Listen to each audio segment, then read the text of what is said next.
வித்ர் தொழுகைக்குப் பிறகு 3 முறை ஓத வேண்டிய திக்ர். சுப்ஹானல் மலிக்கில் குத்தூஸ்,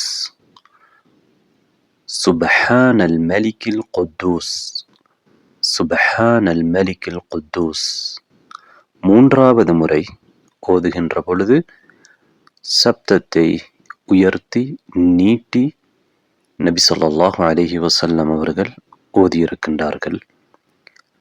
இதனுடைய அர்த்தம், சுப்ஹான் என்பது அல்லாஹு தஆலாவை நாம் சுத்தமானவன், தூய்மையானவன், குறைகளற்றவன் என்று சொல்வதற்கு பயன்படுத்தும் ஒரு வார்த்தை. இதற்கு நாங்கள் தஸ்பீஹ் என்று சொல்கின்றோம்.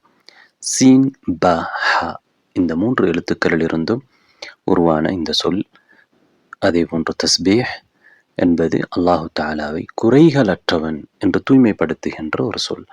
அல்லாஹு தஆலாவுக்கு எவரும் ஒப்பாக முடியாது, அவனும் எவருக்கும் ஒப்பாக முடியாது. எனவே ஒரு படைப்பை நாம் தரமுயர்த்தி அல்லாஹுக்கு ஒப்பிடவும் முடியாது. அல்லாஹு தஆலாவை அவனுடைய ஏதோ ஒரு பண்பை படைப்புகளுடைய பண்புக்கு ஒப்பிட்டு அவனை தரம் குறைக்கவும் முடியாது. அல்லாஹு தஆலா தூய்மையானவன். தஸ்பீஹ் என்று நாங்கள் சொல்வது அல்லாஹு தஆலாவை தூய்மைப்படுத்துவது. அதாவது நாங்கள் அல்லாஹு தஆலா தூய்மையானவன் என்று சொல்வதுதான் அந்த வார்த்தைக்கு அர்த்தம். எனவே சுப்ஹானல்லாஹ் என்று நாம் சொல்கிற பொழுது நாம் அல்லாஹுவை தூய்மைப்படுத்துகிறோம். அல்லாஹ் தூய்மையானவன் என்று பொருள் கொடுக்கலாம், அல்லது அல்லாஹு தஆலாவை நான் அல்லது நாம் தூய்மைப்படுத்துகிறோம் என்ற அர்த்தம் அதற்கு கொடுக்கின்றோம்.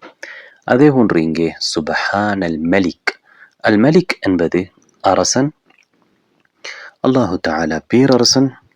அல்லாஹு தஆலாவுடைய நாட்டமில்லாமல் இந்த உலகத்தில் எதுவும் நடப்பதில்லை. அவன் நாடியதை இந்த உலகத்திலே அவன் நடத்துகின்றான். அதனை யாராலும் தடுக்கவும் முடியாது. அல்லாஹு தஆலாவுடைய அந்த ஆட்சி அதிகாரம் மிக தெளிவாக நாம் பார்க்கக்கூடிய இடம்தான் மறுமை நாள்.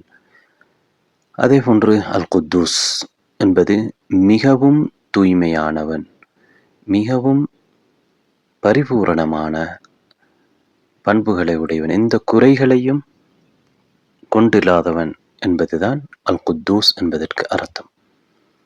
எனவே மலிக், குத்தூஸ் ஆக இருக்கக்கூடிய அவனை, அல்லாஹுவை நாம் தூய்மைப்படுத்துகிறோம் என்பது இந்த திக்ருக்குரிய அர்த்தமாக இருக்கிறது.